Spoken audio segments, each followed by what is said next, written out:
वहीं पर वैदिक ज्ञान परंपरा तो आत्मिक संबंध बनाने की बात करती है। वैदिक ज्ञान परंपरा में शिक्षा और परीक्षा कैसी थी, इसका सुंदर उदाहरण विद्याम च अविद्याम च यस्तद् वेदो भयं सह अविद्या मृत्युम तीर्त्वा विद्या अमृतम अश्नुते। विद्या और अविद्या दोनों की एक साथ जाकर अविद्या से मृत्यु को पार करके विद्या से अमृत की प्राप्ति होती है।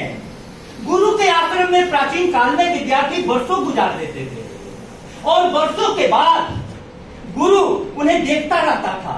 ऐसे 3 विद्यार्थियों को गुरु ने चुना कि अब तुम्हारी अंतिम परीक्षा बाकी है, अब तुम गांव जा सकते हो। तीनों विद्यार्थी खुशी खुशी गांव की ओर निकले और अचानक राह पर कांटे पड़े हुए थे।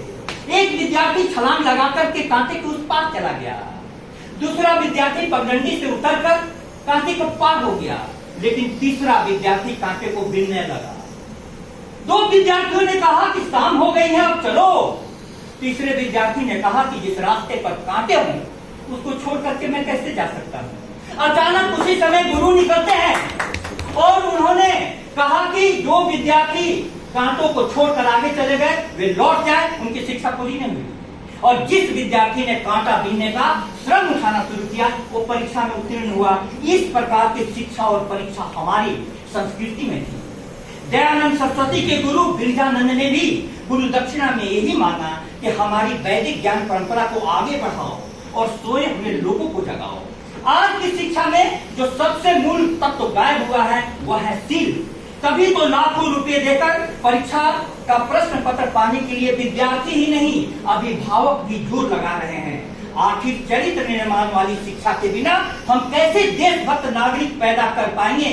अतः आज की सबसे बड़ी जरूरत है कि आजीविका देने वाली शिक्षा के साथ चरित्र निर्माण वाली शिक्षा की तरफ लौटा जाए और शस्त्र विद्या के साथ शास्त्र विद्या को भी संरक्षित और संवर्धित किया जाए। इस संबंध में मेरे पूरे पेपर का जो सारांश है उसको मैंने अपनी कविता के माध्यम से व्यक्त किया है। आपकी इजाजत हो तो छोटी सी वो कविता आपके सामने प्रस्तुत करूं। तुमको जो धन्यवाद सर, तुमको जो खुद से मिला सके वही शिक्षा है, अन्यथा एक भिखारी द्वारा दूसरे भिखारी को दी गई भिक्षा है।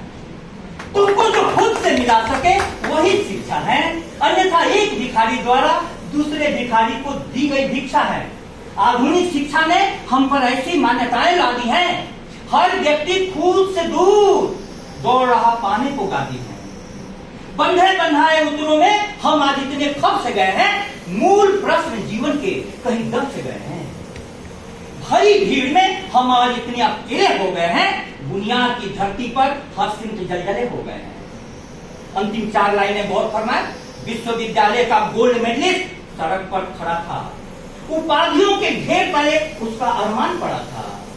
परीक्षा जिंदगी की आज वह फेल हो गया था, अनमोल सा हीरा बेमोल सेल हो गया था, बेमोल सेल हो गया था।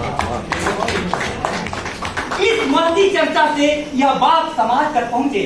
आज सुबह में टहलते समय में राजस्थान विश्वविद्यालय के 2 विद्यार्थियों अनीता और आशीष के साथ चर्चा कर रहा था। उन्होंने कहा कि हमारे विश्वविद्यालय में गैर शैक्षिक कार्यों में या सामाजिक कल्याण योजनाओं के कामों में स्कूटी स्कॉलरशिप आदि में शिक्षकों को नहीं लगाया जाता, लेकिन यहाँ भी शिक्षक हम पर पूरा ध्यान नहीं देते हैं। मैंने कहा कि आखिर क्या बात हुई। शिक्षा का क्षेत्र out of love, out of compassion और ज्ञान के अतिरेक के कारण बाहर आता है। उस शिक्षा की जिसकी वेदों की ओर लौटो। आज हम कहते हैं कि क्लास की ओर तो लौटो, हमको शिक्षक भी नहीं रहने दिया गया। बौद्धिक संबंध में हमारा विद्यार्थियों के साथ नहीं होता है इतनी ज्यादा काम से, तो आत्मिक संबंध कैसे बनेगा। यदि यह सभा विचार करे तो इस महती कार्यक्रम की बहुत बड़ी सार्थकता होगी। बहुत बहुत धन्यवाद।